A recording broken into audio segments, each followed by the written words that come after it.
nós te damos graças nessa noite, porque sabemos, Pai, que o melhor lugar para se estar é na Tua presença, Senhor. E te damos graças porque vivemos em uma aliança superior, onde nós não mais entramos e saímos da Tua presença, mas nós permanecemos na Tua presença, e a Tua presença permanece em nós, e nós somos um contigo, nós nos tornamos um com o Senhor, por meio do Teu Espírito, que habita em nosso coração. Nós te damos graças nessa noite, Pai, porque sabemos que todos nós que estamos aqui temos um único propósito: adorar o Senhor, amar o Senhor, prestar um culto espiritual ao Senhor. Esta é a motivação do nosso coração, esta é de fato a principal motivação do nosso coração, oferecer algo ao Senhor. Mas sabemos, Pai, que Tu és um Deus tão bom, mas tão bom, que o Senhor não fica devendo nada para ninguém.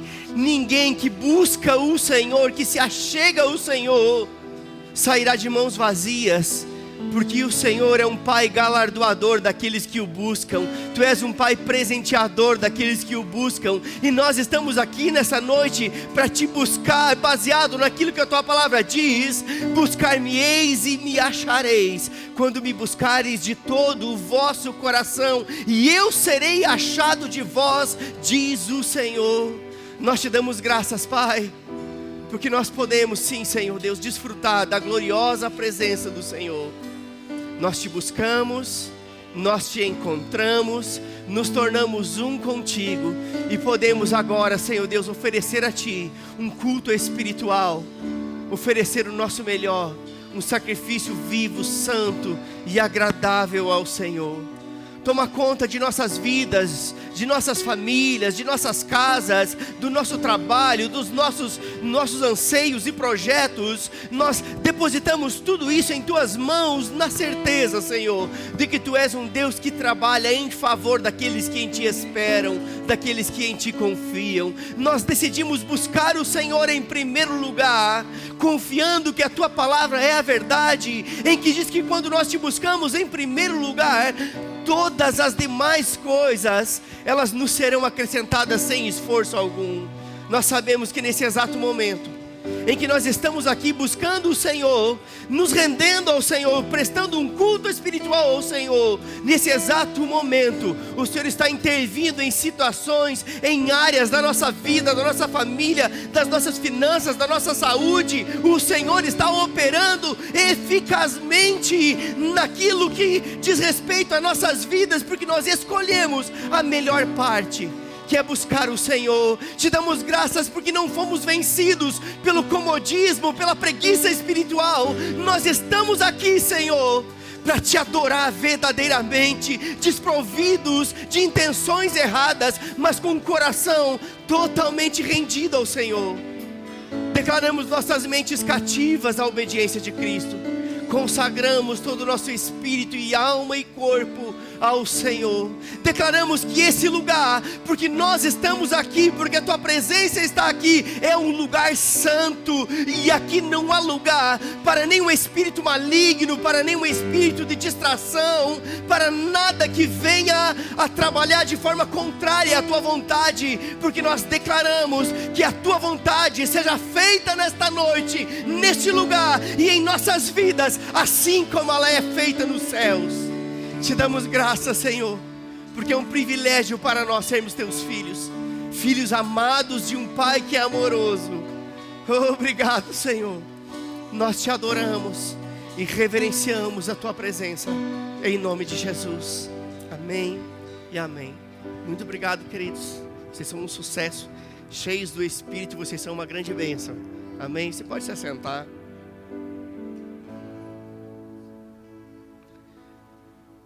Que bom que você está aqui nessa noite. Sabe, queridos, todo culto é diferente do outro. Graças a Deus que nós não somos religiosos. E não buscamos a Deus por causa de uma religião. Não buscamos a Deus para cumprir um protocolo, para cumprir mais uma agenda na nossa vida espiritual. Nós buscamos a Deus porque o amamos. Quantos amam o Senhor aqui? Buscamos a Deus porque o amamos, e amar o Senhor é a melhor coisa que pode existir, porque quando nós amamos o nosso Deus, Ele se agrada da nossa adoração, do nosso coração rendido, e em contrapartida, enquanto nós o amamos, nós nos rendemos a Ele está trabalhando em nosso favor. Deus não tem prazer em que fiquemos preocupados, ansiosos. A palavra diz, não fiqueis ansiosos nem preocupados por coisa alguma. Deus não tem interesse. Sabe de uma coisa? Se algo está trazendo preocupação ao seu coração, 1 Pedro 5,7 na sua vida, lançai sobre Ele toda a vossa ansiedade, porque Ele tem cuidado de vós. Sabe quem tem cuidado de nós? É o Deus que criou o céu e a terra. Não é qualquer Deus. É simplesmente o Deus que criou o céu, criou a terra, e a Bíblia diz que Ele tem cuidado de nós. Mas para que isso aconteça, eu preciso lançar sobre Ele toda a minha ansiedade. Não é lançar sobre a sua conta bancária, sobre o seu patrão, sobre o seu trabalho. Não, é lançar sobre Jesus Cristo, porque Ele é o autor e consumador da nossa fé. Amém? Sabe, queridos, nós começamos esse culto adorando o Senhor e começamos cantando uma música, e acho que o primeiro refrão da música diz, eu vou crescer e avançar, é isso? Avançar e crescer. Enfim, né? A ordem das batatas não altera a maionese. Né? Eu vou avançar, eu vou crescer. E me veio à memória algo que muitas pessoas falam. Eu não tive o privilégio de experimentar isso, porque eu vou explicar por quê. Quando alguém está em fase de crescimento, por exemplo, assim, alguém que é bem grande aqui, né? O Lucas é mais ou menos grande. Né? Ele ficou mais gente boa depois que casou com a minha filha. Né? Mas o Roberto é grande. Né? Normalmente as pessoas grandes, altas, quando elas estão naquela fase do estirão, quem sabe o que é isso? Né? O estirão. Né? A gente chama aqui essa fase do crescimento. Elas têm cãibras e dói um pouco, porque elas estão crescendo, não é isso? Normalmente na fase do crescimento, né? Dói um pouco, dói aqui, dói uma perna, dói tal, né? Porque está na fase do crescimento. E eu estava aqui observando a letra dessa música e nós declaramos isso. Eu vou avançar, eu vou crescer e ninguém vai me deter. É ou não é verdade? E ninguém pode deter mesmo, nem o diabo pode deter você, a não ser você mesmo. E você está aqui para aprender a não deter você mesmo. Amém? Deixa Deus trabalhar na sua vida e você vai chegar num bom lugar. Amém? Mas é interessante que nós sabemos que quando estamos crescendo no natural, e eu disse que eu não experimentei isso porque eu continuo pequeno. Eu queria ter cãibra, não tive, gente. Está tendo cãibra? Sim, eu estou crescendo. Eu não tive cãibra e logo eu não cresci. E isso não foi muito bom. Né? Mas é interessante, queridos, que quando nós declaramos esse cântico, eu vou avançar, eu vou crescer, nós estamos falando de um crescimento não natural, mas de um crescimento espiritual. Mas sabe de uma coisa? Muitas vezes, para que nós possamos crescer espiritualmente, nós até temos algumas cãibras espirituais. É verdade. Dói um pouquinho. Eu não estou dizendo que a verdade dói. A verdade liberta. Eu estou dizendo que muitas vezes é dolorido você abrir mão de algumas práticas que eram prazerosas porque você descobriu que aquilo não é algo que agrada a Deus. É ou não é verdade? Então, crescer espiritualmente é algo que muitas vezes causa algumas cãibras, algumas dores, mas é interessante que eu gostaria de ter cãibra, não tive, logo não cresci. Então, é bom que você muitas vezes sofra um pouquinho para crescer, mas cresça espiritualmente.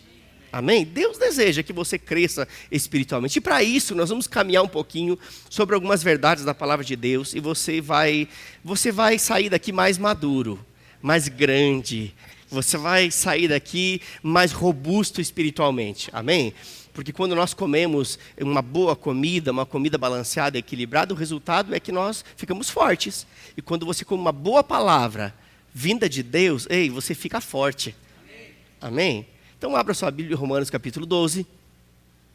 A partir do versículo 1.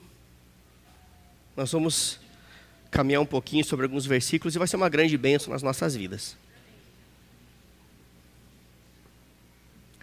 Romanos capítulo 12, versículo 1, é um versículo muito conhecido. Inúmeras vezes nós já falamos sobre ele aqui, eu vou começar por ele, vou pegar um outro rumo aqui, mas nós vamos com certeza chegar num bom lugar. Romanos capítulo 12, versículo 1, você abriu aí? Diz assim: rogo-vos, pois, irmãos, você perceba que foi essa carta, ela foi endereçada a crentes, está chamando de irmãos aqui. Então, óbvio que essas verdades, elas cabem para a nossa vida também. Rogo-vos, pois, irmãos, pela compaixão de Deus, que apresenteis os vossos corpos como um sacrifício vivo, santo e agradável a Deus, que é o vosso culto racional. Para um pouquinho, olha para cá. Quando falamos em culto racional, parece que é um culto feito apenas com a razão, não é isso? Culto racional, logo nós pensamos que é somente algo que é feito com a razão. Mas, na verdade, a palavra racional aqui é a palavra grega logikos, que significa espiritual e autêntico. Não existe culto mais espiritual e mais autêntico do que um culto que é oferecido dessa forma. Como? Apresentando os nossos corpos como um sacrifício vivo, santo e agradável a Deus, que é o vosso culto espiritual e autêntico. Você percebe que mudou tudo? Quando você entende que é algo extremamente espiritual, você apresentar a sua vida de uma forma sacrificial, santa e agradável, de fato esse é um culto a Deus. É interessante que a palavra apresenteis aqui, ela traz um sentido de oferta, né? Eu sei que muitas vezes você vem para o culto, né? E todos os cultos têm isso, né? O momento de dízimos e ofertas. E o dízimo é algo que está na Bíblia, a oferta é algo voluntário, né? Está na Bíblia também, mas é algo que é segundo proposto aí no seu coração. E deixe-me dizer uma coisa para você, a oferta, ela pode ser tanto dada para a igreja como alguém que senta do seu lado. Você sabia disso? A Bíblia diz que você pode ofertar na vida dos seus irmãos, isso não é pecado, é uma grande bênção. Né? E sábio é quem lança sementes. Né? Mas enfim, aqui está falando, essa palavra, apresenteis os vossos corpos, ele traz esse sentido de uma oferta, ou de oferecer ao Senhor tudo aquilo que somos todos os dias da nossa vida. Você está disposto a oferecer ao Senhor tudo aquilo que você é todos os dias da sua vida até Jesus voltar? Isso é um sacrifício vivo. Isso é um sacrifício santo e agradável a Deus. E a Bíblia deixa claro que é este que de fato é o verdadeiro culto espiritual ao Senhor. Uma vida que é rendida, uma vida que é consagrada ao Senhor. Esta é de fato a melhor forma de cultuar. Uma vida rendida, uma vida consagrada é sem dúvida a melhor forma de cultuar a Deus. Amém? Agora, veja bem, queridos. Todos nós sabemos que Deus nos fez templo do seu Espírito. É ou não é verdade? Deus não habita nesse prédio. Este é um lugar santo. Ele só é santo porque os santos estão aqui. Vocês são os santos de Deus. Por meio do sacrifício de Jesus fomos justificados. Ele nos tornou santos, irrepreensíveis e inculpáveis, diz a palavra. E porque os santos estão aqui, este lugar, este ambiente é santo. Quando nós vamos embora, ele é só um prédio que foi consagrado ao Senhor para fins santos. Amém? Mas Deus não habita em tijolo, nem em parede. Deus habita em mim e em você. Amém? Ou seja, Deus ele nos fez o templo do seu Espírito justamente por isso. Para que nossa vida ela seja um culto constante ao Senhor, um culto infinito, um culto que não tem fim, um culto que anoiteça e amanheça, a sua vida represente ao Senhor, um culto a Ele, porque você não oferece a sua vida ao Senhor só quando você vem na quinta-feira às 20 horas, ou no domingo às 19 horas, ou no sábado às 19h30. Não é nesse momento apenas que você oferece a sua vida como um sacrifício vivo, santo e agradável a Deus. Esse texto está dizendo que isto acontece quando eu e você entregamos a nossa vida, consagramos a nossa vida, tudo que temos, tudo que somos, todos os dias, em todo o tempo até a volta de Jesus. Amém? Esse é o desejo de Deus. Agora veja bem, eu estou falando aqui que esse é um culto genuíno, um culto espiritual, um culto que agrada ao Senhor. Agora, eu não estou dizendo que cultuar ao Senhor na congregação não é algo importante. Até porque a Bíblia, ela nos traz essa orientação. Não deixeis de congregar como é costume de alguns. Está lá em Hebreus 10:25. Ou seja, o culto é na igreja. Existe até uma linha aí de ensino, né, que diz que o culto deve ser na igreja, nas casas e tudo mais. E isso é uma grande bênção, é uma verdade. Mas o culto ele pode acontecer na igreja, na sua casa e em você. O tempo todo. Você já experimentou oferecer um culto ao Senhor dirigindo seu carro? Pense, que coisa gloriosa. Você está viajando, uma viagem longa daqui para Farroupilha. Aí você fecha os vidros do seu carro, liga o ar-condicionado. Aí você diz, pastor, eu não tenho ar-condicionado, então eu profetizo sobre sua vida. Amém? E aí, porque para não escandalizar. Sabe o que eu escandalizei uma vez? Esse pastor, não era pastor, era um cliente meu na época. Eu já era pastor, mas ele não sabia. Né? E ele me viu na rua e eu... Você está bem? Estou maravilhosamente bem. Não é que eu vi você falando sozinho. Né? E eu expliquei para ele, rapaz, eu não estava falando sozinho, não. Eu estava falando com aquele... Eu não disse que aquele que habita em mim, você não ia me chamar de louco. Né? Eu estava falando com Deus. Né? Meu Deus, estava conversando com Ele, está tudo bem. Né? Então, o que eu estou querendo dizer para você é que Deus deseja que a nossa vida seja um culto a Ele. Todos os dias, em todo o tempo, em todos os lugares, dirigindo o seu carro, sentado no trono. Você não tem um trono, não? Todo mundo tem um trono em casa. Compartilhado, né? Claro. Mas, queridos, Deus não é religioso. Vamos parar de frescura. Deus quer que a gente seja um próprio culto constante a Ele. Amém? Aleluia. Agora, veja bem, queridos. Eu estava falando aqui que essa orientação é muito importante. Nós devemos ser o próprio culto, mas também é muito importante cultuarmos ao Senhor na congregação dos santos, junto com os santos. Existe uma unção diferente quando nós nos reunimos como igreja. Existe uma glória maior quando nós nos reunimos como igreja. E esse é um ambiente favorável para que os milagres aconteçam de uma forma muito mais intensa. Amém? E a Bíblia diz, não deixeis de congregar como é costume de alguns. Ou seja, entre alguns crentes, alguns se acostumaram com essa prática que Deus não se agrada. Você entendeu isso? Entre muitos crentes, alguns se acostumaram com esta prática que Deus não se agrada. Que prática é essa? Deixar de congregar pela televisão. Né? Agora é moda, né? Congrega pela televisão, escuta uma mensagem. Isso é uma bênção, mas a Bíblia diz que nós não podemos deixar de congregar junto com os irmãos. Ei, você é a minha família. Eu estava falando com o Júnior, o ministro que estava aqui no domingo. Domingo eu não estava aqui porque eu estava ministrando na igreja de Bento. Mas eu disse para ele, rapaz, eu não consigo ficar longe da igreja, não. Eu preciso sentir o cheiro do povo, estar com eles, o ambiente de culto. É coisa gloriosa, porque nós somos uma família. É tão importante. Eu vejo, a minha filha casou faz tão poucos dias e hoje minha esposa já... Vamos chamar ela para almoçar aqui em casa. Né? Ficou aí, não consegue ficar mais que 3, 4 dias, porque é família. Casou, está constituindo outra, mas ainda o vínculo é muito forte. Sabe de uma coisa? O nosso vínculo tem que ser muito forte. O dia que você não sentir falta de congregar, você não está com defeito de fabricação. Você está com falta de manutenção. Amém? Porque Deus, Ele não fabricou você de forma errada. Mas a falta de manutenção pode fazer você parar no meio do caminho.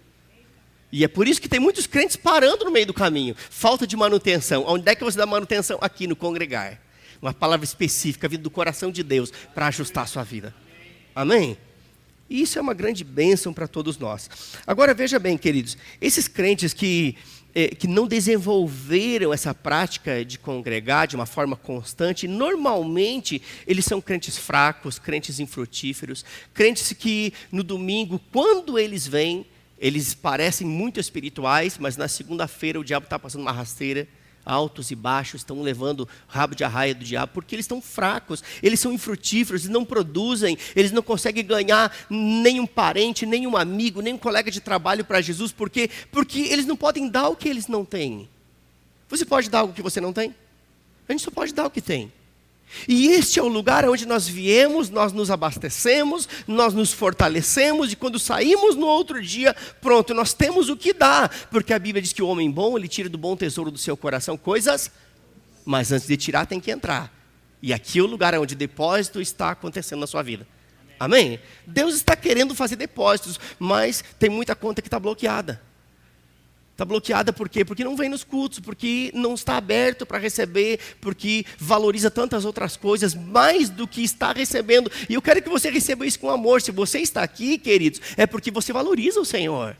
Amém? Isso não é uma palavra para xingar você de forma alguma. Isso é uma vacina. E vacina é melhor que remédio. Remédio é quando está doente, vacina é preventiva. Amém? Agora, veja bem. Né? Esses crentes que não desenvolveram essa prática de congregar de forma sistemática, constante, né? E além de serem fracos e infrutíferos, né? As raízes espirituais desse crente, elas permanecem na superfície. Não tem raízes profundas. E porque não tem raízes profundas, facilmente esses crentes são abalados por circunstâncias, por ventos que sopram, por adversidades que se levantam, porque não tem raízes. E um crente sem raiz é um crente vulnerável.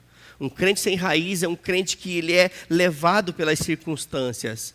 Mas sabe de uma coisa? A Bíblia não diz que nós devemos ser levados pelas circunstâncias, mas diz que nós devemos falar com a circunstância.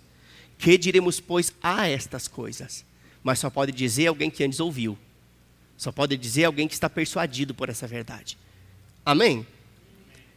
É interessante, queridos, que esses crentes que têm as raízes na superfície, eles são justamente o oposto daquilo que está em Salmo 1, versículo 2. Salmo 1, verso 2, diz que um crente que ama o Senhor. Quantos amam o Senhor aqui? Nós amamos o Senhor. Sabe por que eu estou aqui hoje? Talvez você diga, é porque o pastor me ama. Eu também te amo, mas eu amo mais o Senhor. Eu amo minha esposa, mas eu amo mais o Senhor. Amo minhas filhas, mas eu amo mais o Senhor. Amém?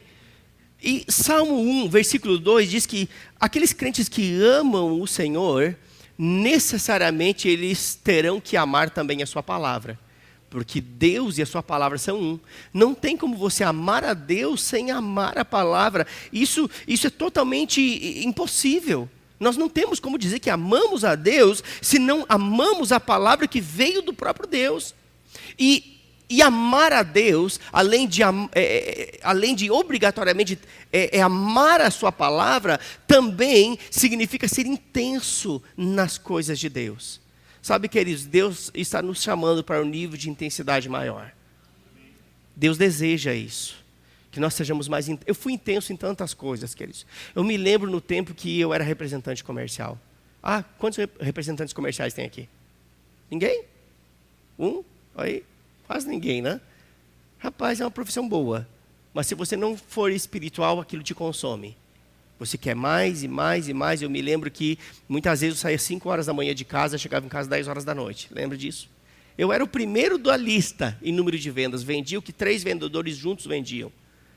Mas eu estava a ponto de perder a minha família, distante do Senhor. Eu só queria ver resultado. Eu só queria ver o meu nome no topo da lista e o dinheiro chegando na minha conta bancária. Mas a ficha caiu e eu descobri, queridos, que é muito melhor você estar ligado com o Senhor. Amém? Porque dinheiro não compra a saúde. Compra o hospital, mas não a saúde. Dinheiro não compra a alegria. Compra uma cerveja, umas birita, uns negócios que te deixa alegre no momento e 3 dias triste e com o bolso vazio. É ou não é verdade?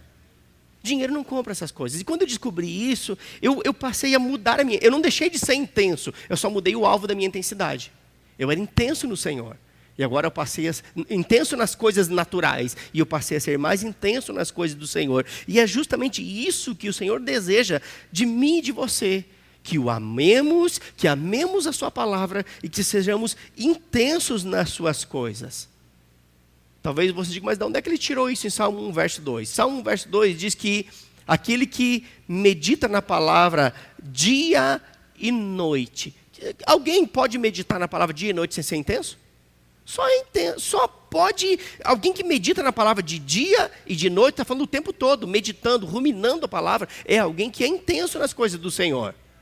Agora, veja bem, queridos, esse crente que é intenso, Salmo 1, verso 2 diz isso, ele é comparado a algo, e a palavra diz que ele é comparado a uma árvore frondosa que dá frutos.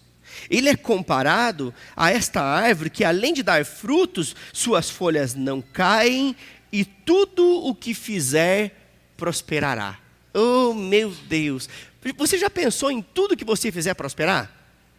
Eu vou vender Ferrari, vai prosperar. Eu vou vender banana, vai prosperar. Eu vou vender parafuso na esquina da praça, não interessa o que você faça. A Bíblia diz que tudo o que você fizer, se você for intenso nas coisas do Senhor, você vai ser como uma árvore frondosa que dá frutos, as folhas não murcham e não caem, e tudo o que você fizer vai prosperar. Na sua empresa, você vai ser o melhor, você vai ser uma inspiração. Em qualquer lugar que você estiver, você vai ser inspiração para as pessoas. Ei, existe algo diferente nele, tudo que ele faz dá certo. Sabe por quê? Porque você é alguém que ama o Senhor, ama a sua palavra, medita na palavra dia e noite, e você está vigoroso como uma árvore que não perde suas folhas, e além disso, tudo que você faz prospera. Eu vou para o culto da prosperidade. Oh, aleluia! Quer culto da prosperidade melhor do que você amar o Senhor e praticar a palavra? Não existe. A prosperidade vem disso. Ame o Senhor, ame a sua palavra, pratique a sua palavra. E o que você fizer, você vai prosperar. Porque você não vai fazer coisas que darão errado. Por quê? Porque você está tão intenso no Senhor que a menor possibilidade de você tomar uma decisão errada, vem uma nota no seu coração. E você percebe, ei, o freio chega e você para. E você não toma aquela decisão errada, que iria arruinar suas finanças, ou sua família, seja lá o que for. Porque você está conectado com aquele que tudo sabe. Amém? Isso é glorioso demais. Agora, veja bem. Quem quer ser esse crente que é igual uma árvore frondosa, que dá fruto e tudo que faz prospera? Eu quero, queridos. Eu quero ser esse. Agora, para isso, eu e você precisamos crescer. E crescer muitas vezes dá câimbras espirituais. Você está disposto? Alguém que tem câimbra come banana para não dar câimbra, né? É ou não é verdade? Então você fique cheio do Espírito que você cresce sem dor. Amém? Romanos capítulo 12, versículo 2. Vamos continuar aí a sequência. Nós lemos o 1, vamos ler o 2. Acompanha comigo, diz o seguinte. Romanos 12, 2. E não vos conformeis a este mundo, mas transformai-vos pela renovação da vossa mente. Para quê? Para que está falando do propósito. O propósito de você não se conformar com o mundo, mas transformar sua mente pela renovação da palavra, ou seja, renovar a sua mente pela palavra, para que experimenteis qual seja a boa, agradável e perfeita vontade de Deus. Quero que você entenda algo, queridos.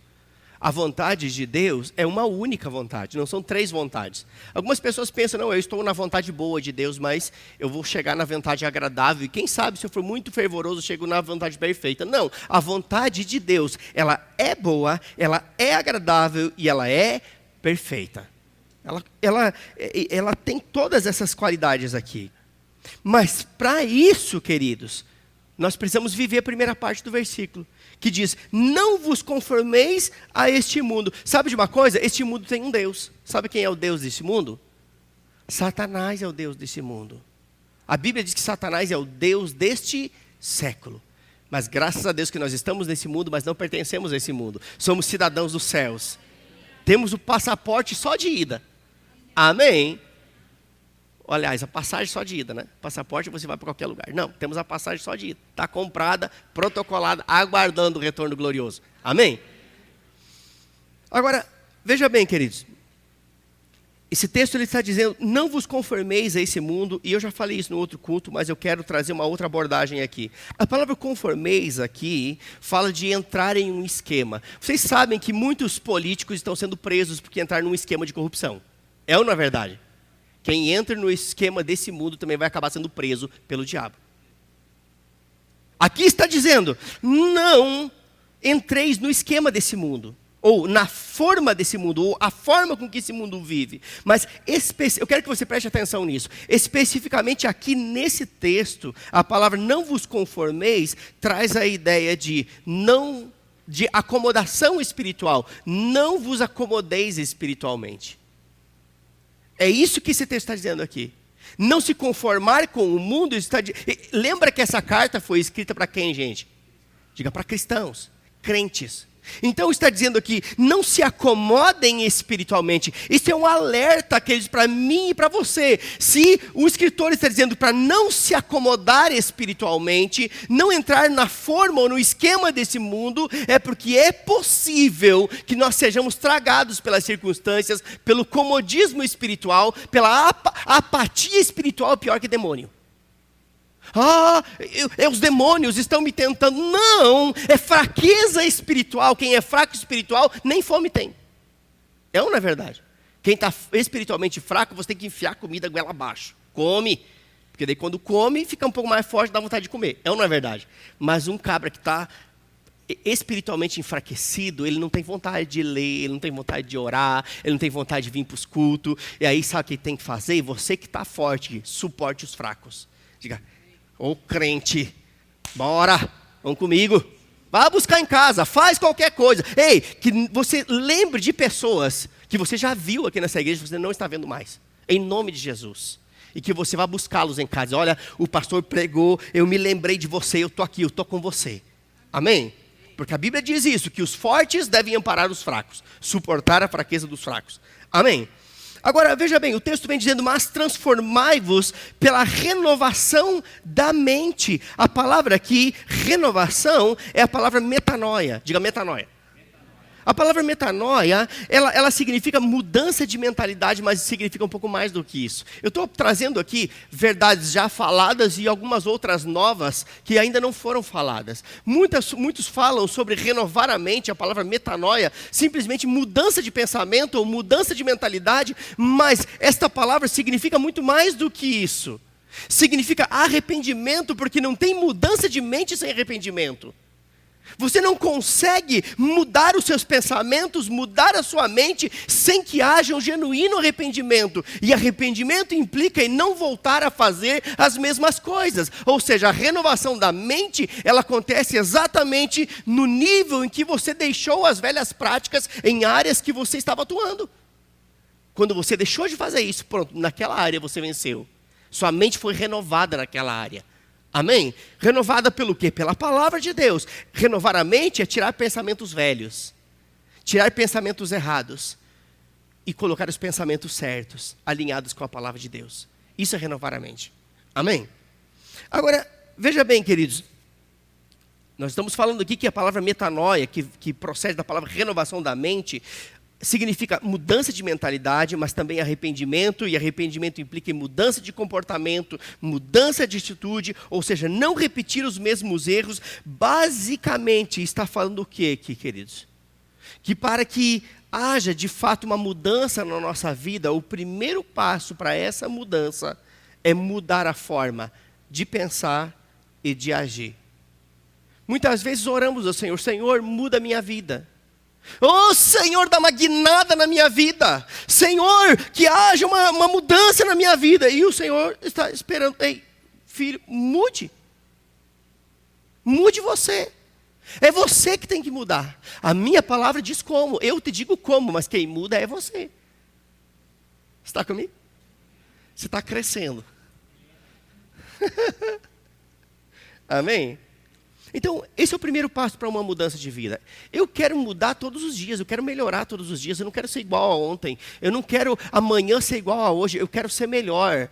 Amém? Eu quero chegar naquele dia glorioso e não me envergonhar diante do meu pai, dizendo, filho, você ficou rodeando que nem cachorro que corre atrás do rabo, não chegou em lugar nenhum. Não, eu quero ser como alguém que corre para o alvo, como muito bem foi falado aqui. Amém? Mas que isso seja também uma realidade na sua vida. Agora veja bem, queridos, é somente dessa forma, quando nós mudamos o nosso pensamento e as nossas atitudes, é só assim que nós iremos conseguir experimentar a vontade de Deus, que é boa, que é agradável e que é perfeita. Sabe o que é uma vontade perfeita? Querido, perfeito é que você não vai encontrar nada que possa melhorar aquilo que é perfeito. A vontade de Deus é essa, perfeita. Agora, a vontade perfeita de Deus, ela vai se manifestar no caminho do temor, no caminho da obediência à sua palavra. É nesse caminho que a vontade perfeita de Deus se manifesta, no caminho do temor e da obediência à sua palavra. Não tem como experimentar a vontade perfeita de Deus fora do caminho do temor ou fora do caminho da obediência à sua palavra. Eu fui caminhoneiro, talvez você não sabia, mas por 4 anos e meio da minha vida eu fui caminhoneiro. Pensa, essa barriga daquela época, gente. Estou tentando perder, mas perder não funciona porque de vez em quando a gente acha. Mas enfim, e eu me lembro que muitas vezes eu fazia um caminho mais longe, porque eu queria parar nos restaurantes que serviam a melhor comida. Só eu fiz isso, Você nunca fez isso. Você anda até um pouco mais e tal, faz uns quilômetros a mais, mas é porque você sabe que aquele lugar tem a melhor comida, ou seja, a coisa boa está no caminho certo, num caminho específico. não é verdade de Deus? A vontade, não é verdade isso? A vontade perfeita de Deus também, ela está num caminho, não é em todos os caminhos. Alguns dizem, não todos os caminhos levam a Deus. Vai nessa para ver onde você acaba. Existe um caminho que leva a Deus, e esse caminho é Jesus Cristo, o caminho. Mas a vontade boa, agradável e perfeita de Deus, ela só se encontra em um caminho, chamado caminho do temor e caminho da obediência à sua palavra, queridos. Amém? Vamos viver essa vontade de Deus perfeita, andando em temor, andando em obediência à sua palavra. Sabe de uma coisa, queridos? Nós estamos vivendo um tempo onde não tem faltado opções de igreja. Eu nunca vi, sabe, tantas igrejas nascendo, abrindo, porque umas nascem e outras abrem. Sabe a diferença? Tem igreja que nasce e tem igreja que abre. O que é abrir uma igreja? Você aluga um prédio, compra umas cadeiras, compra uns microfones, umas caixas de som. Aí você põe uma placa lá fora, dizendo, lugar de milagres, né? Ou culto da libertação dos espíritos cavernosos. Né? E você põe isso lá fora bem grande. Né? Para quê? Para que você possa tirar as ovelhas do concorrente. Porque você tem algo que aparentemente é melhor do que o outro tem. Abre desse jeito, mas igreja não se abre, igreja nasce. Nasce como? Nasce na sala de uma casa, nasce numa conversa. Nasce, queridos, é onde duas pessoas estão reunidas e daí vem mais um e vem mais outro. E é por isso que eu amo o Ministério Verbo da Vida. Temos mais de 300 igrejas e entre todas elas não tem uma que é fruto de divisão. Nenhuma. Todas as igrejas que nasceram como essa. Como a igreja de Bento Gonçalves, como a igreja de Carazinho, como a igreja de Frederico. Todas nasceram. Amém? Não estou dizendo que somos melhores. Estou dizendo que somos sérios, só isso. Tem muita igreja boa aqui em Caxias. Mas o que eu estou querendo dizer, queridos, é que não tem faltado opções de igreja para que os crentes possam ir. Mas tem faltado o quê? Tem faltado temor no meio da igreja. Não tem faltado igreja, não tem faltado opções de igreja, mas tem faltado temor no meio da igreja. E quando nós lemos o livro de Atos, capítulo 2, diz que milagres aconteciam, pipocavam naquela igreja. Por quê? Porque havia temor no meio do povo. Tem faltado temor no meio da igreja. Tem igreja demais e temor de menos. Mas graças a Deus que estamos sendo vacinados hoje. Amém? Aleluia. Sabe de uma coisa, queridos? Muitas vezes nós falamos sobre a palavra temor, mas temor não é ter medo de Deus. Temor não é isso. Temor não é ter medo de Deus. Sabe o que é temor? Temor é ter medo das consequências da desobediência à palavra de Deus. Deixa eu me explicar algo para você. Romanos capítulo 11. Abra sua Bíblia. Romanos, volta um pouquinho aí. Romanos capítulo 11. Eu quero que você guarde isso que eu falei. Temor não é ter medo de Deus. Temor é ter medo das consequências da desobediência à palavra de Deus. Você pegou isso? Agora, olha o que diz Romanos capítulo 11, versículo 22. Quantos sabem que Deus é bom? Mas quantos sabem que Deus é severo? Rapaz... Nem meio, amém. Esse foi o campeão de todas. De vez em quando falo algo, tem um amém enrustido. Amém. Eu até agradeço pela metade do amém. Mas não teve nenhum. Quantos sabem que Deus é bom? Amém. Quantos sabem que Deus é severo? Amém. Até agora diminuiu com tudo que eu falei. Vamos ver o que a palavra diz? Romanos 11, 22 diz o seguinte: considera, sabe o que é considerar? Considerar é você, considerar. Vamos voltar aqui. Gente, nós somos uma família. Vamos parar de frescura gospel, tá bom? Olha só, aqui diz, considera, valoriza, leva em conta. Agora veio a palavra, gente. Glória a Deus. Tá? Considera, portanto, a bondade. Diga glória a Deus. E a severidade. Oxê. Foi um glória a Deus meio murcho, mas saiu. Né? Considera, portanto, a bondade e a severidade de Deus. Severidade para com quem? Para com aqueles que caíram. Ei, para um pouquinho, olha para cá. Lembra que essa carta foi escrita para quem, gente? Aqui está falando de uma severidade, mas uma severidade para com quem? Para aqueles que caíram. Só pode cair alguém que estava antes ocupando uma posição. Você está comigo? Severidade para com aqueles que caíram, mas bondade para contigo. Eu estou aqui. Amém? Bondade para com você, bondade para contigo. Desde que é um pré-requisito. Desde que permaneças firme na bondade dele. Do contrário, até tu será excluído. Ninguém gosta de ler esse versículo. Mas é Bíblia, gente. Nós temos que comer a comida todinha. Eu servi o quartel e ai daquele que deixasse comida no prato. Você podia fazer um morro. Eu estou no sul, posso falar um morro da vossa suelina. Um morro. Só não podia deixar. Tinha que comer tudo. Você podia encher, ser zoiudo, olho gordo, enchia a bandejão. Mas tinha que comer. Porque se não comesse, dava bronca depois.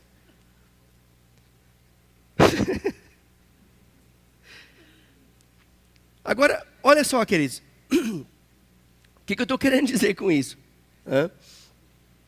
Aqui está falando, queridos, justamente de permanecer firme na bondade de Deus, ou senão nós seremos excluídos. Temos que pegar esse texto da Bíblia e comer da mesma forma que nós comemos os outros. Aqui tem uma comida balanceada. Nutricionista celestial. Jeová Jiré, Jeová Rafá, Jeová Tzidkenu, El Shaddai. Ele balanceou a comida para você. Amém? Essa comida é melhor que a comida do restaurante da Marli. Seu restaurante é bom, mas o restaurante celestial é melhor. Amém? Sempre faço propaganda para ti. Né? De vez em quando ela me convida para almoçar lá, eu tenho que fazer uma média com ela.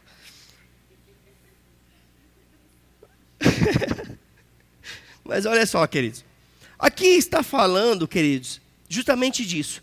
Permanece na bondade. Se está falando de permanecer firme na bondade de Deus, é porque há alguns que não permanecem, fraquejam, cambaleiam e saem fora da bondade de Deus. A bondade de Deus, ela vai se manifestar na vida de quem? De quem é que a bondade de Deus se manifesta? Diga de todos. Negativo. Peguei você.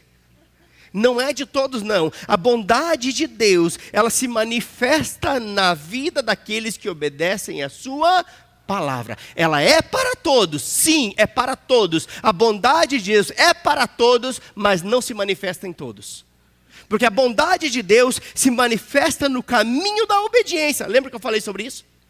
A bondade de Deus, a vontade perfeita de Deus se manifesta no caminho do temor e da obediência à sua palavra. Agora, da mesma forma que a bondade de Deus, ela se manifesta na vida daqueles que obedecem à sua palavra, da mesma forma a severidade de Deus, ela se manifesta na vida daqueles que não obedecem à sua palavra. Sabe, queridos, deixe-me dizer algo para você. Quando eu era criança, pequena, lá em Barbacena, eu nunca fui de Barbacena não, gente. Você já sabe. Mas eu fui criança pequena e continuo pequeno. Só deixei de ser criança. Mas quando eu era criança, eu fui criado sem pai. Meus pais se separaram, eu tinha 1 mês de idade. Meu pai era tão bom que contratou uma empregada e a gente comia só polenta com açúcar. Era o dinheiro que tinha. Mas ele contratou uma empregada para fazer coisinha com ela. É verdade. E minha mãe descobriu, houve separação, família desestruturada. Nessa época, eu tinha apenas 1 mês de idade. E o que acontece? Eu acabei que as coisas foram acontecendo, eu fui desenvolvendo amizade com os meninos da rua, jogava bolita. Quem jogou bolita aqui? É de Deus, não é? Eu gostava de jogar no boco e no gude. Os novos nem sabem o que é isso. Vai pesquisar no Google, o Google responde. É brincadeira saudável, melhor que muita coisa que tem por aí. Mas olha só, queridos. Quando eu era criança, eu achava que um pai bonzinho, essa era a minha concepção de um pai bom. Era um pai que fazia vista grossa e não corrigia seus filhos. Eu via os meus amigos de rua com seus pais. E eles, às vezes, eram levados, a gente era perito de quebrar a lâmpada dos postes. né? Bodoque, quebrava a lâmpada. Né? Mas eu não tinha pai para me corrigir. Eles tinham. E uns corrigiam e outros não corrigiam. E eu achava que o pai bonzinho era aquele que não corrigia, que fazia vista grossa para o filho. O pai do Chiquinho é gente boa, ele não faz nada, ele não corrige, ele nem dá umas palmadas, ele não dá umas varadas. A minha mãe tinha um pé de chorão na frente de casa. Quem já viu o pé de chorão? Aquela vara não quebra nunca, rapaz. Risca as pernas, tudinho.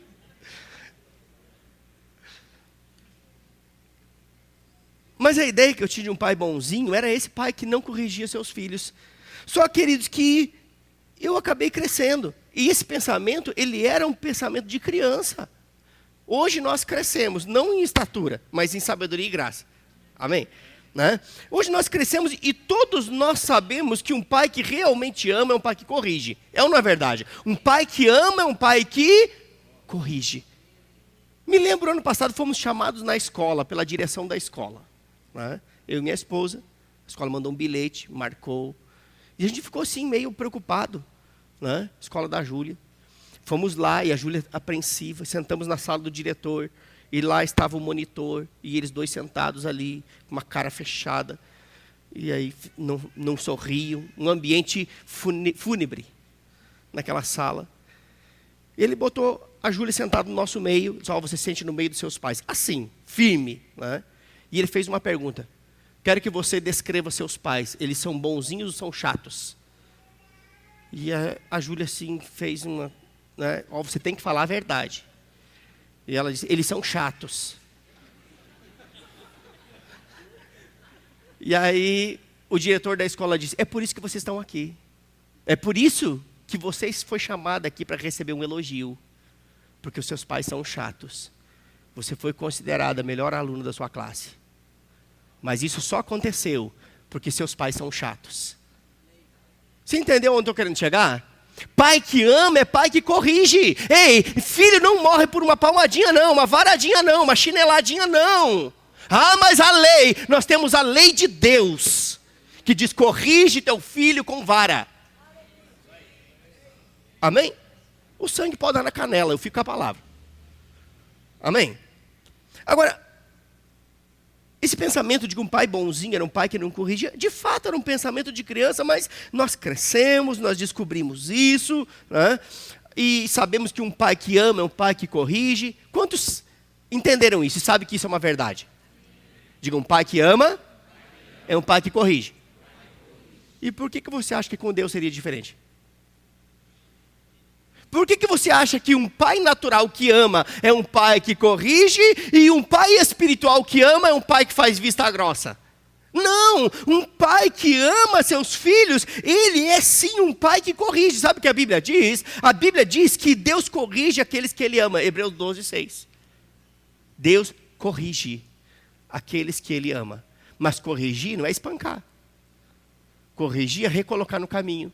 Nenhuma correção de um pai visa o dano do seu filho. Toda correção de um pai visa o crescimento, visa a proteção. Toda correção que procede de Deus, ela visa o nosso bem e o nosso crescimento. Amém? Porque Deus nos corrige, assim como nós corrigimos os nossos filhos. Sabe de uma coisa, queridos? Deus não quer que eu e você tenhamos atitudes de criança.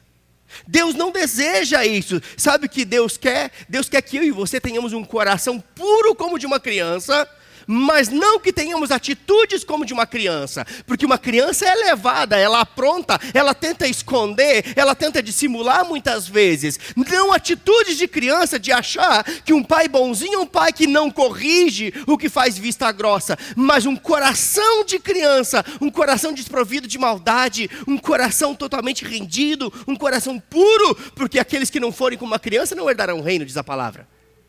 Coração, não atitude. Amém? Agora, veja bem, queridos, a Bíblia diz que eu e você devemos ser crianças na malícia e adultos no entendimento. Olha como a Bíblia é equilibrada. Eu e você devemos ser crianças na malícia, mas adultos no entendimento. Agora, o que acontece muitas vezes é justamente o oposto disso em muitos crentes.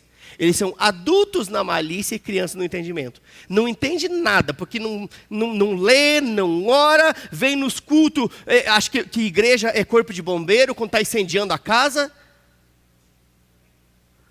Vai rindo, a faca vai entrando. Hoje é um dia de crescer. Amém? Deus está nos puxando para cima. Amém? A Bíblia diz isso, que devemos ser crianças na malícia. Mas muitas vezes somos adultos na malícia. Eu sabia. Aquele irmão, aquela irmã, aquele pastor. Você viu? Atitudes maliciosas, elas são características de um crente carnal. Se há malícia na sua vida, você precisa deixar de ser carnal e começar a crescer. Amém? Você me ama ainda? Eu estava com saudade dos arroxos. Deus é bom. Amém? Vai dar tudo certo. Sabe de uma coisa, queridos? Uma coisa é certa. Nós sabemos que Deus é bom. Diga, Deus é bom. E o tempo todo? Deus é o tempo todo bom. Deus é bom e o tempo todo Deus é bom. O tempo todo. Deus não é mal-humorado, não é bipolar, Ele não acorda um dia bom, um dia mal. Deus é bom. Mas deixe-me dizer uma coisa para você. A bondade de Deus não vai fazer com que Ele acoberte nossos erros. A bondade de Deus não fará com que a bondade excessiva dEle seja algo que vai fazer com que Ele acoberte os nossos erros. Não. Deus, Ele corrige aqueles que Ele ama. Queridos, eu e você precisamos voltar ao temor de Deus. Sabe de uma coisa? Eu quero ver milagre pipocando nessa igreja. Oh, meu Deus. Eu quero ver pessoas sendo salvas aqui. Eu quero ver casamentos restaurados. Quanto mais temor, menos fofoca. Quanto mais temor, menos murmuração. Quanto mais temor, mais pessoas cheias do Espírito. Quanto mais temor, mais as pessoas prosperam. Porque o temor do Senhor é o princípio da sabedoria. Amém? E uma pessoa sábia, ela prospera. Amém? Chegou o tempo de voltarmos ao temor do Senhor. Você está comigo? Está disposto? Oh, aleluia. Glória a Deus. Sabe, queridos, deixa eu me explicar um pouquinho para você o que é a palavra temor. A palavra temor, no original, ela é sinônimo de 3 palavras. Eu ia dizer 3, botei 4 dedos, né? 3 palavras. A palavra temor, ela significa reverência, respeito e medo. Mas muitas vezes os pregadores, eles anulam a palavra medo e colocam a palavra reverência e respeito. Mas deixe-me dizer algo para você. O sinônimo da palavra temor é reverência, respeito e medo. Não é o espírito de medo. Não, é outro tipo. Deixe-me explicar isso para você. A palavra reverência, respeito e medo são sinônimos da palavra temor no original. Ou seja, queridos, deixa-me explicar isso para você de forma prática, né? Quem é corajoso o suficiente para pegar 2 pregos e enfiar na tomada aqui? Um voluntário. Cadê os voluntários da igreja? Cadê os homens de corajoso? Não tem ninguém não. Eu tenho 2 pregos aqui, eu te dou R$100, 1.000, 10.000. Compre o seu caixão. Eu compro o seu caixão e te dou 2 pregos para você botar na tomada. Ninguém quer fazer isso. Sabe por quê? Porque você tem medo de tomar um choque. Não é verdade? Agora, deixe-me explicar isso para você. Temor, o que é temor? Nós precisamos andar em temor. Temor é ter reverência e respeito a Deus, mas também é ter medo das consequências da desobediência à palavra de Deus. Você não põe 2 pregos na tomada, porque você tem medo de tomar um choque. Você não desobedece à palavra de Deus, porque você tem medo das consequências da desobediência à palavra de Deus. Não é que Deus vai te dar uma cajadada na cabeça, mas é porque a nossa desobediência abre portas para que Satanás possa tocar a nossa vida. Está comigo? Então não podemos anular a integridade dessa palavra. Deus não quer que tenhamos medo dele, mas precisamos ter medo, queridos, das consequências da desobediência. Eu me lembro, queridos, que houve um tempo onde tinha uma sobrinha nossa muito levada, sobrinho, Robertinho, lembra dele? Ele ia na nossa casa e nós tínhamos uma TV, gente, naquela época não tinha controle, não.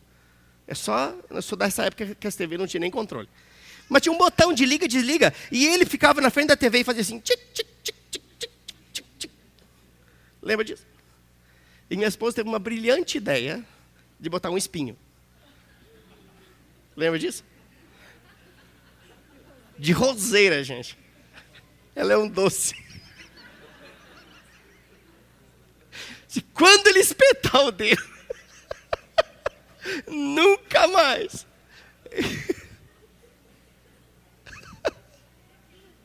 Eu tô um espinho de roseira.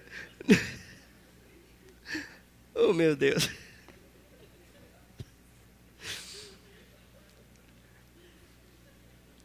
Você está entendendo onde eu quero chegar?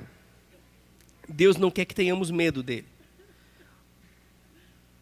Mas precisamos ter medo da consequência, da desobediência à sua palavra. Porque quem tem medo não volta a fazer. Não estou falando de um medo que abre portas, o medo que Jó teve. Não. Eu estou falando de medo de consequências, porque a Bíblia diz, diante de ti está a bênção e a maldição, escolhe a bênção, crente. Deus orienta. Mas tem gente que não tem medo da consequência de escolher a maldição. E sabe de uma coisa? O pecado tem salário e não atrasa. Se tem um salário que não atrasa, é o salário do pecado. E o salário do pecado é vem com juros, correção monetária, vem até com extra. Rapaz, nós estamos vendo as notícias aí na televisão. Hoje eu estava olhando, os cabras milionários, mostrou a cela do cidadão, a mulher fazendo cocô numa privada agachada. Quem viu o noticiário hoje meio-dia? Um negócio escandaloso. Pessoas que tinham tudo ontem e hoje não tem nada, porque escolheram a coisa errada. Consequência. Mas quando nós desobedecemos a palavra de Deus, temos o quê? Consequências. E elas não são boas. Sabe, queridos, ao contrário disso, existe um galardão no temor de Deus. Eu já estou finalizando, fica comigo aqui. Existe um galardão no temor de Deus. Veja bem, queridos, um crente cheio de temor é um crente cheio de sabedoria. É ou não é verdade? Porque o temor do Senhor é o princípio da sabedoria. Isso é um galardão. Galardão é um presente. Agora, olha o que diz Salmo 128, verso 1 e 2. Abra comigo. Nós estamos finalizando aqui, mas eu quero que você ainda pegue alguns versículos comigo. Se você quiser saber o título dessa mensagem, eu nunca falo, né? Hoje eu vou falar. É temor, arrependimento e vontade perfeita. Porque uma coisa leva a outra. O temor leva ao arrependimento e o arrependimento nos conduz à vontade perfeita de Deus. Porque arrependimento é metanoia, é mudança de mente e de atitude. Salmo 128, verso 1 e 2. Diz o seguinte: bem-aventurado. Quem quer ser bem-aventurado aqui? Pronto, você vai descobrir hoje o segredo de como ser um homem e uma mulher bem-aventurada. Bem-aventurado aquele que, diga, teme ao Senhor. Bem-aventurado é aquele que, não, diga em alto e bom tom. Bem-aventurado é aquele que, bem-aventurado é aquele que, você descobriu. Bem-aventurado é aquele que teme ao Senhor e busca andar em seus caminhos. Comerás do fruto do teu trabalho e serás feliz e... Eita, que coisa gloriosa! Ser feliz e próspero é uma consequência de temer ao Senhor, de andar nos seus caminhos. Felicidade é um resultado, prosperidade é campanha da prosperidade. Eu vou fazer a campanha da prosperidade, a campanha da obediência à palavra de Deus. Pronto. 365 dias de campanha no ano. Obedecendo a palavra, e você vai prosperar em tudo que você fizer. Amém? Aleluia. Agora, veja bem, queridos. Eu duvido. Eu faço uma prova com você. Eu duvido. Eu duvido, queridos, às vezes até das minhas próprias dúvidas. Eu só não duvido o que Deus disse. Mas eu duvido você obedecer a palavra de Deus e não prosperar. Pastor, eu não prospero, tudo que eu faço dá errado. Reavalie a sua vida e veja se você está obedecendo a palavra na íntegra. Ah, pastor, eu estou com uma macaca. Entrega para o zoológico.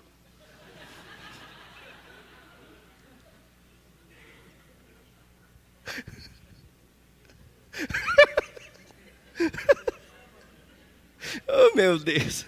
Gente, isso é um culto. Reverência. Oh, aleluia. Esse é um momento solene. Gente, nós estamos falando de coisas, de verdades espirituais aqui. Mas isso não significa que a gente deve ser carrancudo. A alegria do Senhor é a nossa força. O diabo tem roubado a alegria dos crentes.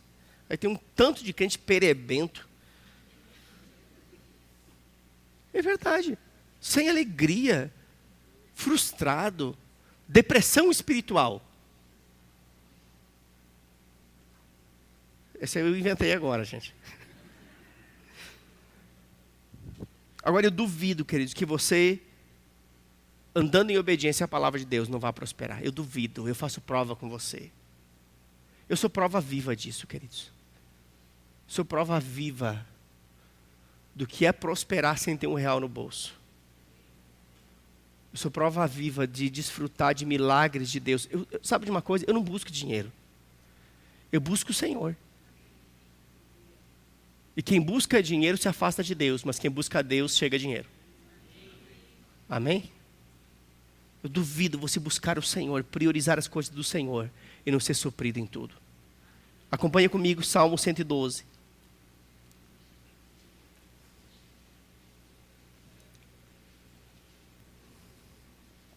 Nós estamos falando aqui do temor de Deus.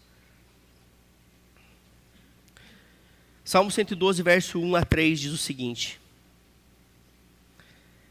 louvai ao Senhor.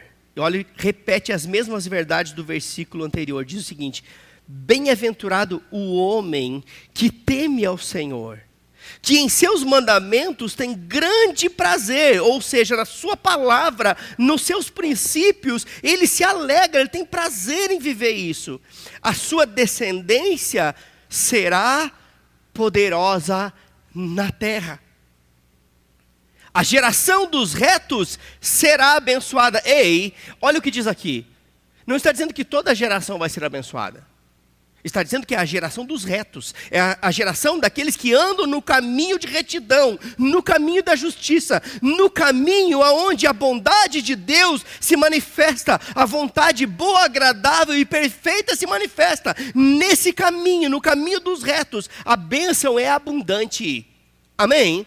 O texto continua e diz no versículo 3, bens e riqueza. Em outra versão diz, prosperidade há na sua casa. É interessante, queridos, que em todo o tempo a Bíblia vem dizendo que prosperidade é um resultado. Prosperidade não é um fim em si mesma, é o resultado, é a consequência. Aqui está dizendo que é bem-aventurado aquele que teme ao Senhor, aquele que tem prazer em andar na lei do Senhor, de praticar os princípios da sua palavra. O resultado disso é ter uma descendência poderosa sobre a terra. Sabe de uma coisa? Seus filhos têm que ser melhor do que você. Se eles forem iguais a você, é porque você foi muito raso. É verdade. Meu desejo é que a Camila e a Júlia vão muito além do que nós. Eu conheci a Jesus, eu tinha 20 e lá vai fumaça. Mas a Camila nasceu de novo com 7 anos. É isso, mais ou menos. A Júlia também por aí. Cresceram nos caminhos do Senhor. Pensa que quanto mais elas podem, se fazer menos, eu vou cobrar. Não vou cobrar porque eu não posso, né? Porque não é, agora é a Camila minha parente. É filha, continua sendo filha, claro. Obviamente, mas tem uma autoridade sobre a vida dela agora, né? Meu Deus. Foi a coisa mais difícil de dizer aqui no púlpito dessa igreja até hoje. Mas tudo bem. Vamos embora, vira a página. Olha só, queridos, eu quero ler esse mesmo versículo na Bíblia Viva. Diz o seguinte: quem teme o Senhor e cumpre com alegria os seus mandamentos, tem uma vida cheia de bênçãos e alegria. Olha que coisa gloriosa. Aquele que cumpre com alegria os mandamentos de Deus, os princípios da palavra de Deus, ele terá uma vida cheia de bênçãos. Não é bênçãos pela metade, é cheia de bênçãos e alegrias. Seus descendentes serão poderosos em toda a terra. Os filhos e netos. Ei, calma aí. Nada de neto agora, né? Os filhos e netos Eles serão abençoados por Deus, haverá riqueza em sua casa, e ele será lembrado pelas coisas boas que fez. Sabe de uma coisa, queridos? Eu quero ir vivo para o céu, eu quero isso, né? Desejo. Mas se eu morrer antes de Jesus voltar, eu não quero ser lembrado, aquele pastor falcatrua, pregava e não vivia, roubava a igreja, e não sei o quê. Eu não quero ser lembrado por essas coisas, e não vou ser porque eu não sou isso. Eu quero ser lembrado por alguém, ele fez algo por essa cidade, pessoas mudaram de vida, casamentos foram restaurados, não por ele, mas pela mensagem que ele trazia. Ah, que coisa gloriosa, eu quero lembrar, eu quero que as pessoas lembrem disso. Na verdade, mais do que isso, eu quero ir junto com você, para o céu, amém? Mas se porventura, todavia, quem sabe, né? É esse tipo de pensamento que eu quero que vocês tenham a meu respeito. Agora, olha só, queridos, eu quero terminar essa mensagem trazendo à memória algo. Talvez você não estava aqui no nosso primeiro culto de 2017. Nós tivemos o nosso primeiro culto e nesse primeiro culto, né, eu trouxe uma palavra profética que o Senhor me deu. Se você olhar lá no Facebook da igreja, lá de janeiro, você está lá, né? Eu estava lá numa manhã estudando e o Senhor, né, ativou algo no meu coração. Eu anotei, trouxe para a igreja e parte daquela palavra profética que eu recebi de Deus e que eu compartilhei no primeiro culto do ano dizia o seguinte. Quem estava aqui vai lembrar do que eu falei e vai associar com a mensagem de hoje, porque todos os nossos cultos, eles devem ser norteados por essa palavra inspirada que Deus nos deu no começo do ano. Amém?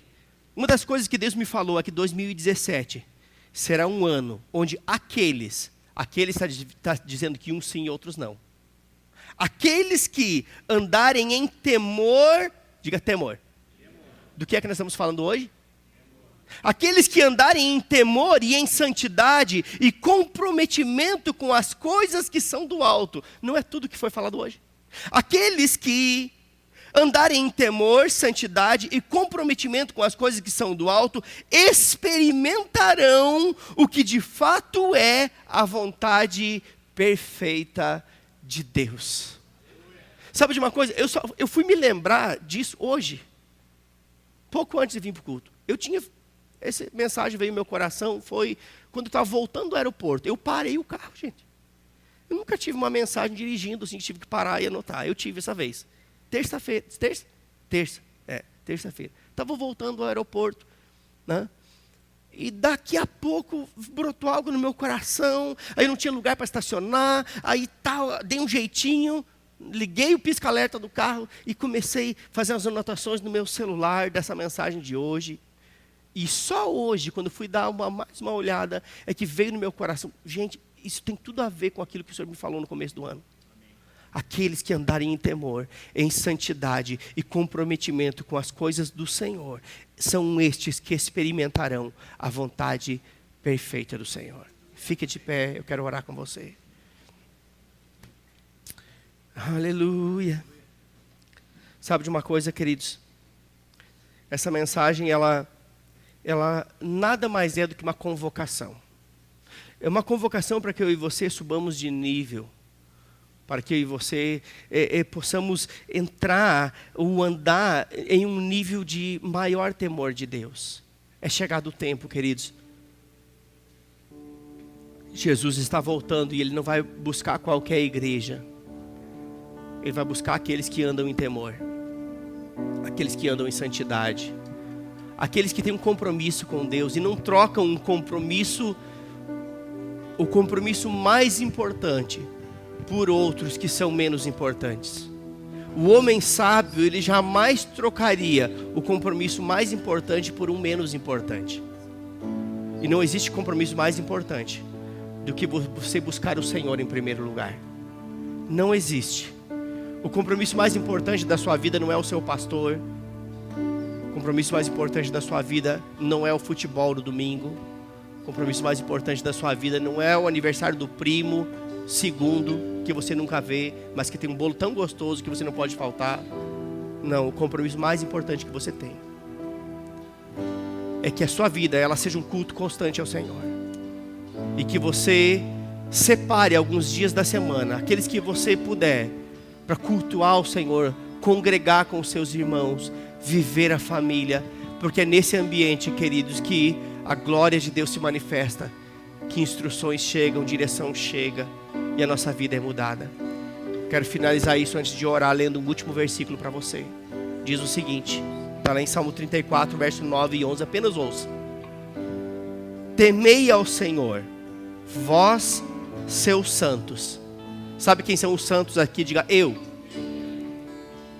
Nós somos santos, porque Deus nos fez santos. Algumas pessoas, elas não aceitam essa verdade. Lá no Verbo da Vida eles dizem que nós somos santos. Se você não aceita que você é santo, então você não aceita a Bíblia, porque ela foi endereçada aos santos. Está escrito nas cartas, aos santos da igreja tal. Santos porque Jesus nos santificou, por meio do seu sangue. Amém? Aqui está dizendo, temei ao Senhor, vós, seus santos. Olha o que diz aqui, olha que coisa gloriosa. Porque nada falta aos que o temem. Meu Deus, quando eu li isso, eu quase pulei da cadeira. Ei, nada vai faltar àqueles que temem ao Senhor, porque nada falta aos que o temem. Versículo 10 diz o seguinte: os leãozinhos necessitam e sofrem fome, mas aqueles que buscam ao Senhor, bem algum lhes faltará. Vinde, filhos, ouvi-me, e eu vos ensinarei o temor do Senhor. Feche seus olhos, eu quero orar com você.